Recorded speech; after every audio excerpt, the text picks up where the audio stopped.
Yo, what's happening, Raider Nation? It's your boy Soto here. You know what it is. Raiders versus the world, talking about the team that the world loves to hate, your Las Vegas Raiders. Okay, for the Raiders, at least, it's the off season, it's draft season, it's mock season, it's all kinds of seasons except the postseason. So we need to fix some holes, we need to find some players, and we need to get this deep dive rolling. Today, we're going to start with a very polarizing figure in Shedeur Sanders. Why is he polarizing?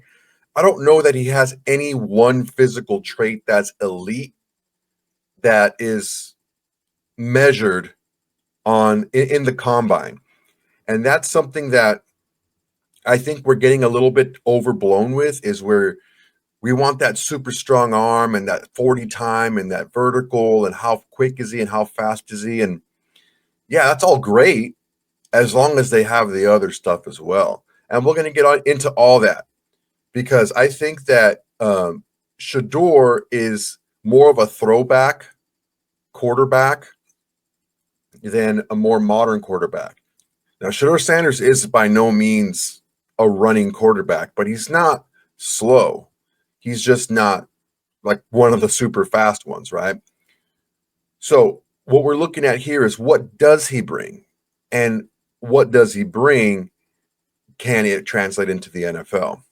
What I want to do right now is take a look at a couple of plays. Now, this game is against Cincinnati, and honestly, it was like a film breakdown's dream because everything that they've talked about, troubles with mobility, his accuracy, his touch, the arm strength is good, not great, but good enough, plenty good enough. All these things I found in this one game. So let's take a look at some plays and we'll break it down. And I hope you guys enjoy. All right, everyone. Here's the first play. What we're going to take a look at here is Shador's struggles creating outside of the pocket. Now, this play is a 3rd and 2. Although he does pick up the first down with his legs, he missed a couple of opportunities for some wide open throws. If he was able to stay patient enough and trust his ability to scramble a little bit more, I think once he got out of the pocket, he just had it in his head that he wanted to run. If he would have floated a little bit more and drawn the defense like he was doing, scrambling a little bit to his right, there was 2 guys that came wide open. Let's take a look at the pattern and what's happening here, okay, guys? Okay, here's the pattern. We're going to get motion down here, and then at the snap, receiver's going to come out into the flat. You're going to have kind of a deep out here. You're going to have a kind of a drag over the middle here. That's Travis Hunter in the slot, and then the outside guy is kind of going to run a deep post route. What ends up happening is Shedeur scrambles this way, like right over here, and then he feels like he doesn't have the opportunity to throw the ball to his number one target, which would be the guy in the flat. So he just runs for the first down.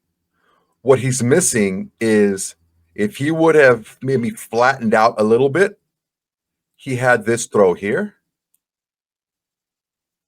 and he had this throw a little bit later here. You're going to see it unfold, okay, guys? Let's go ahead and watch the play. There he goes in motion. Snap comes out. He rolls out. Wide open. Both guys are wide open. Let's take a look at it again.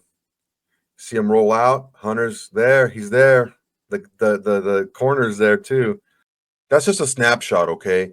I understand it was 3rd and 2 and he wanted to pick up the first down, but I don't like my quarterbacks taking hits of any kind, whether it be in the pocket, outside of the pocket, getting out of the shower. I don't care. So if we want to maximize these plays, right, we want to make sure that we get the most out of these plays that happen. When you have 2 players like that completely wide open and you're drawing the defense towards you as you scramble and you have 2 guys that are wide open like that, that is definitely a fail. Even though he picked up the first down, that's a failing grade on that play. And it was designed that way. The flat was number 1. Depending on what your philosophy is, the flat receiver was 1, maybe the corners 2 if you want to keep your the quarterback's line of sight linear from short to deep. If you want to do the shorter passes from a short, medium, then deep, then the drag across with the Travis Hunter would have been the second look. Either way, it doesn't matter because both looks, 2 or 3, no matter how you slice it, were wide freaking open. And that needs to be really addressed with Shedeur when he's outside of the pocket, because I feel like he just panicked on that play and said, screw it. My main guy's covered. I'm just going to run for this first down and take a hit he didn't need to take. Another concern about Shedeur Sanders is the fact that he tends to hold on to the ball a little bit too long, and he doesn't process information quickly. That's kind of goes hand in hand. He doesn't process what he sees as quickly as he needs to, and he takes a lot of sacks. And that may be, why his completion percentage is a little inflated. He doesn't throw the ball away, but that puts him in bad positions because he takes sacks and loses a lot of yardage. Not a good recipe in the NFL. Let's take a look at this next play. All right, this play is actually designed pretty well. It's a screen play that can go one of two places. It just wasn't blocked very well, but Shedeur still had the opportunity to get the ball off. He just didn't and ate the sack instead. Let's take a look at the routes. All right, so here's the play. I know there's a lot going on here, but it's actually going to make a lot of sense. You have motion across. He's going to clear out. You have this receiver out here clearing out. This receiver on the other side clearing all the way out. You're going to get the tight end with an H-back kind of on the end here. He's going to block for a count, and then he's going to turn around and release. You're going to have the play action with the running back who's going to also release. And you're going to have the right tackle and right guard kick out who's ever out on the end here. And you have the left guard and left tackle staying in to block for 2 counts. And you have the center that goes and is kind of like the lead blocker for the running back. The throws that are available to Shedeur are, he has this throw here, or he has this throw here. He has those 2 throws. It's not perfectly blocked. It's going to be a quick flip. It's not going to be a perfect play execution, but there was time for him to release the ball. I just don't think he saw it in time. Let's watch it unfold. It's a lot of stuff going on. Let's watch it unfold.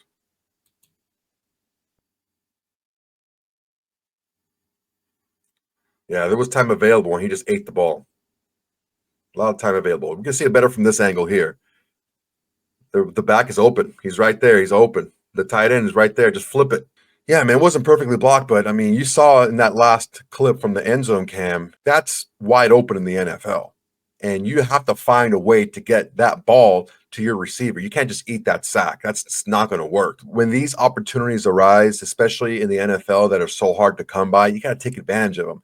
And these are 2 examples we just saw back to back where, although one wasn't a negative play and one was a very negative play, he took hits on both of them, and a lot of good yards was left on the table. All right, guys, this play really shows Shedeur's accuracy and touch.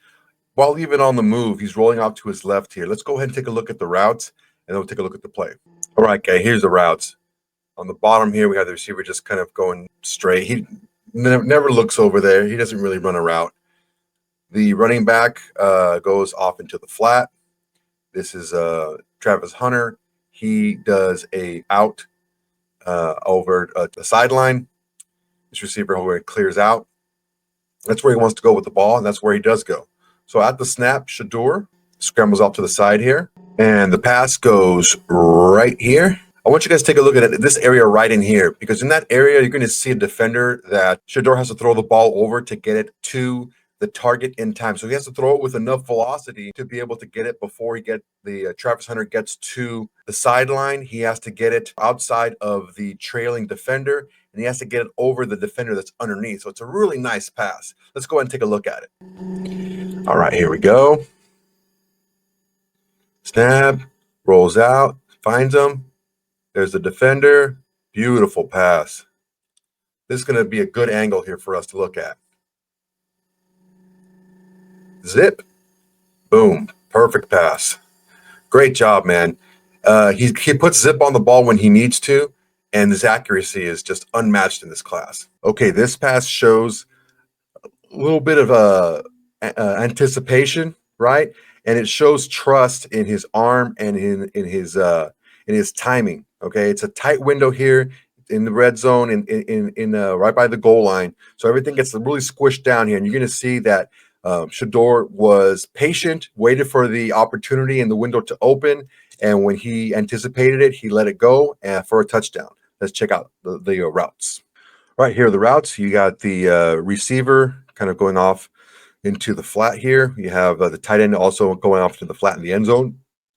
The running back go off into the flat. You have the slot going into the goal line into the corner. And this is Travis Hunter. He's going to go along the back of the end zone in the end line. And this is where it's caught. Let's take a look at it. There is a touchdown pass right there. Good timing, good patience, and a good decisiveness. When he saw that the window was going to be open, he let it rip and for a touchdown. Okay, here's the play.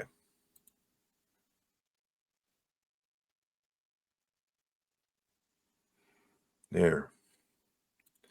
What you saw in that play is he had to wait. He had to wait for it to come open, and they showed a good anticipation on the throw as well. You see it a lot better from this angle. There you go, the play action. Wait. There it is. Boom, touchdown. Nice pass. All right, guys, last play. This one goes out to everyone who thinks that Shedeur Sanders has a weak arm. It's not a rifle, it's not a cannon, but he has a strong arm. Let's take a look at this play. All right, here's what we're going to see. Let's take a look at the route. Okay, here are the routes. On the outside, this is where he ends up going with the ball. You have like a 10-yard comeback. Inside guy just takes it deep. You get a, not really a play action, but, a leak out by the running back. Inside receiver or on the bottom of the route does about a 10-yard in and then a 15-yard deep in from the outside receiver. So this is what you see. Shador takes a drop here. He has a guy in his face. He can't step into the throw, and he ends up flipping it out there with enough arm strength, enough arm talent to beat the defenders. And this is a college hash, mind you. This college hash is a lot wider than in the pros, and this throw is a lot further that he's going to have to make in the NFL. The throw ends up going here on a line. It was a nice toss. Let's take a look at it. Here we go. All right. Guy in his face, leaning back, flipped it, boom, got it there in time. That's plenty of arm strength, guys. I don't know what you guys are talking about. Let's take a look at it one more time from the end zone angle. Guy's in his face. He's kind of leaning back to the side, flipped it. That's plenty of arm strength, guys. That's got to show you right there. From the opposite college hash, leaning to the side, off balance, flipping the ball out there, got it there, plenty of time, plenty of arm strength for Shedeur Sanders. Don't believe the hype just because he doesn't have this cannon arm and he can whip it around from different angles, a la Mahomes and all that stuff. He's not trained to do that. He was trained, like classically trained by quarterback coaches his entire life, to stand tall in the pocket, to deliver on time, to deliver with accuracy, and we've seen that's what he can do. When Shedeur Sanders gets into trouble is when he tries to create too much with his legs. He forgets to look downfield. He does it. He looks too much at the rush. He gets fooled. Take a listen to a couple of scouts. You may know them, Field Yates and Mel Kiper Jr., and they're going to talk a little bit about what they feel about Shedeur Sanders, and then I'll give you my scouting report on Shedeur. All right, guys, this is what Mel Kiper had to say just in general about Shedeur Sanders. Can Shedeur be a home run? I think he could. Shedeur, and I think we said this, Tom Brady's going to be influential with the Raiders. The Raiders thought they were going to get a quarterback last year, picking with a 13. They didn't get Michael Penix Jr., who they targeted. They sat where they were, and they were all gone. They're going to be aggressive and get a quarterback. They have to. Doubt. They're in a division with Mahomes and Herbert. Now, Bo Nix, we'll see what he develops into, but the AFC in general, load it with great quarterbacks and load it with the best of all time in your division. They got to do it. So they're going to go, I think, hard for Shedeur. I think the Vegas Raiders go hard for Shedeur. Somebody else is going to take. All right, well, Mel Kiper didn't mince any words. He pretty much told it straight and direct. He feels like Shedeur can be a home run, and he feels like, with the connection to Tom Brady and the fact that the Raiders kind of got caught with their pants down as far as the quarterback carousel last season's draft went, they're going to go hard. What does that mean? They're going to trade up to 1, maybe. Who knows? I just don't see both Cleveland and New York not taking a quarterback. I don't see 2 of the first 3 not taking a quarterback. And the fact that Tennessee has said that they're willing to wheel and deal or listen to offers, I think is what they said, which is, industry term for, we'll trade if it's sweet enough. Is Shedeur Sanders worth trading up for the number 1 pick? I don't know, man. That's not for me to say. From what I've seen, I think he has some very good qualities, but he also has some very glaring weaknesses. And let's just be honest. Every quarterback coming in to the NFL from college has glaring weaknesses. Okay, I don't care who you are. Peyton Manning came in here as one of the top prospects coming out of college, and he broke the rookie record for interceptions by a rookie. Okay, Jaden Daniels comes in, and even he had a little bit of issues with certain blitz packages and recognizing things. It just takes time. It takes experience to not get fooled by certain things. So what we need to focus on right now is how can Shedeur succeed and be a leader on this team. A lot of people out there are going to say, oh, this guy sucks, that guy sucks, this guy sucks. Yeah, it's all well and good when you're sitting there on your phone or you're sitting at your computer just typing away, giving an opinion when you watch, highlights of a guy. It's completely different when you're actually in there and you know what you're looking for. You've coached this position before at a high level. You know what works in the NFL. You know what you want to build around the quarterback. So I think for this whole series of highlighting players, I want to take a good deep look at how these players can succeed, but also take a look at some of the things that we need to keep an eye on. Okay. All right. Continuing with Mel Kiper, he broke down Shedeur's game this way. Shedeur is, as he said, I'm just going to win games. I changed everything at Jackson State, changed everything at Colorado. You think about accuracy throwing the football and also being precise throwing the football. That's Shedeur. Think about pocket presence, pocket awareness, toughness, looking right straight, keeping your focus when there's guys coming in your face, taking incredible hits and still being able to come back for more, not pointing fingers, blaming anybody over the course of 2 years at Colorado.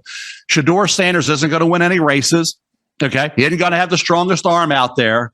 But as a quarterback, and I said this about Brady when he went at the end of the 6th round, and Giovanni Carmazzi from Hofstra went in the 3rd round that same year. Why did Giovanni Carmazzi go in the 3rd round? Why are we still talking about Giovanni Carmazzi now? Because he had the athletic ability. We got to always look at physical athletic qualifications with who is the best quarterback, field general, signal caller. And for me, and I've been consistent with this, and I may be proven wrong. We could be proven wrong on everything. Like people, I could be proven wrong. Yeah, we could be proven wrong on every daggone thing we say. Yep. But for Shedeur Sanders, he's my QB1 because he is all the things old school about playing that position.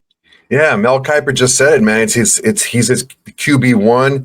He's his, he feels like he's the guy to have. If you need a quarterback, it's Shedeur Sanders in this draft. And he feels that you can win with him. And it's hard to argue with the traits, right? It's hard to argue with the positives because the positives that Shedeur brings to the table as a quarterback, as like an old school style quarterback, what he means basically is a pocket passing quarterback with some general mobility. He can extend plays at times. He can pick you up a first down here and there. He's not going to be a guy that you get out and do design runs. He's not going to be a guy that you do a lot of sprints or do a lot of RPOs with. That's not him. That's not who he is. He's a guy that you develop a nice, clean passing system. You design routes around attacking defenses specific ways to take advantage of his strengths. You're going to want to play from in the pocket if you're Shedeur Sanders. And Mel Kiper is pretty much saying all that by calling him an old school quarterback. So Field Yates is up next. Here's Field Yates' general feelings on Shedeur Sanders. I think the best player, best quarterback in college football amongst the draft eligible players this year has been Shedeur Sanders. And Shedeur Sanders, who, as we know, has the worst offensive line of any of the quarterback prospects that we are discussing. Yes, he has the best wide receiver of any of the quarterback prospects that we are discussing, but continues to get the job done. This guy is surgical as a passer when he has time and space. Oh, man, that's lofty praise. That's both Field Yates and Mel Kiper Jr. telling you what they feel about Shedeur Sanders and his abilities. He's a polarizing player, man. A lot of people see the Rolexes and the fact he grew up with money and the fact that he's, Dion's son and, he's on Instagram and he's famous and all this other stuff. And he has a Cybertruck and all these things take away from who he is as a player. But none of that stuff matters when you go between the lines. None of that stuff matters when you're staring down a defense and you're the one with the ball in your hands, and he gets the job done. A little bit more about what Field Yates feels about Shedeur Sanders and his ability, and maybe some things he needs to work on. 42 sacks taken this past year. Now, it's a bad offensive line in Colorado. Typically, though, young quarterbacks that go high in the draft don't go play behind offensive lines that are very good. I think he needs to be a more urgent reactor in the pocket, does Shedeur Sanders. We are seeing more and more players impact the game with their legs at that quarterback position, right? Just look at what we're going to see in the Super Bowl. Patrick Mahomes had 2 rushing touchdowns on Championship Sunday. Jalen Hurts, amongst the best rushing quarterbacks that we have seen maybe ever. Shedeur not going to really impact the game with his legs. That being said, very accurate passer, 74% completion percentage this past year. If he has time and space, he is a beautiful thrower of the football. All right, Field did say it again. When given time and space, he said he's surgical and he's a beautiful thrower of the football. With time and space. What does that mean? You need to be able to help your quarterback out. You need to be able to run the ball. You need to be able to block. The quarterback needs to be able to identify the defense and identify blitzes. It needs to get a good pre-snap read and be able to process quickly the post-snap read and get the ball out quickly and efficiently. It's a lot. It's a lot. And this is kind of like a, kind of a duh moment, right? Well, sure. Yeah. If you can protect the quarterback and run the football, down near everyone could be good. Well, not necessarily, because just because you identified the defense, you still have to beat the corner. You still have to beat the defense with your throw. You still have to be on time. You still have to be accurate. You still have to have the right touch. You still need to identify the proper, target to throw to.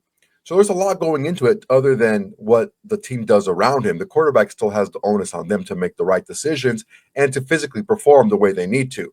And by all accounts, Shedeur Sanders can do that. All right, guys, I watched the tape, and what I've seen is exactly what Mel Kiper said.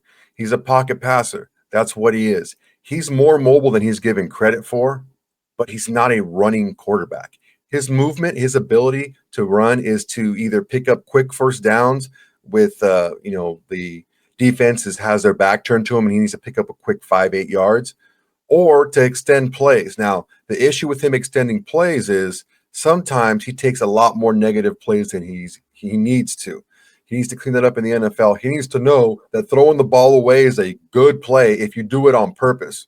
Also, he does tend to have a little bit of an issue recognizing more complex defenses that are kind of meant to deceive you. They show you one look and they give you another afterwards. He has his pre-snap reads, which is very good pre-snap, but that can also be a detriment as well. As if a quarterback has their mind set on a specific target pre-snap, and then what they see post-snap is different, it doesn't seem like he switches that mode quick enough to be able to, okay, this is my plan B now that I'm seeing this post-snap snippet of the defense.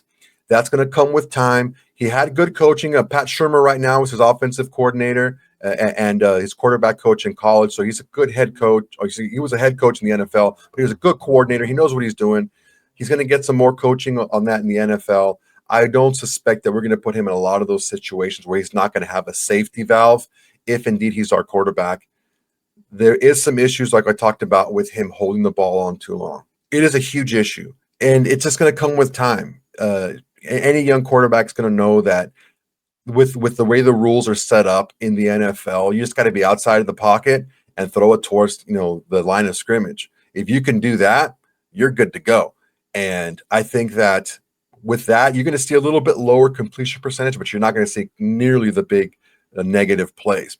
One thing that we need to take a look at as well, although he did it on this tape and he did it well, he tends to fade a little bit on his throws sometimes and not step up into the pocket.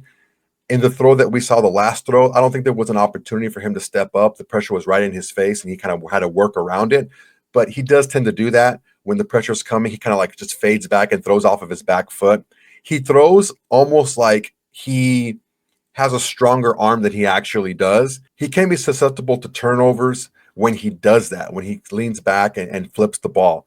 He has plenty of arm strength, but sometimes he trusts his arm too much and his accuracy to fit it into windows that are a little bit too tight for him not being able to step into it. When he steps into it, he can throw it anywhere on the field.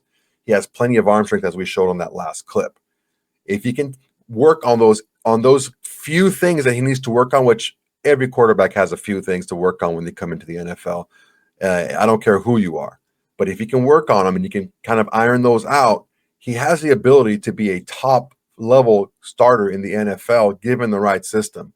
What system is that? A heavy running system that takes advantage of play action, takes advantage of his ability to be accurate with the ball and on time, and can take shots when he needs to. All right, guys, that's my time. Thank you very much. Hope you enjoyed it. I got a couple new toys to kind of help you guys see what I see. I'm not going to call out a bunch of exotic, this is the coverage and this is this and these are the route concepts and all this stuff. I'm very conversational with how I try to impart my knowledge to you guys. You don't have to be a football savant to follow what I'm trying to say. Okay.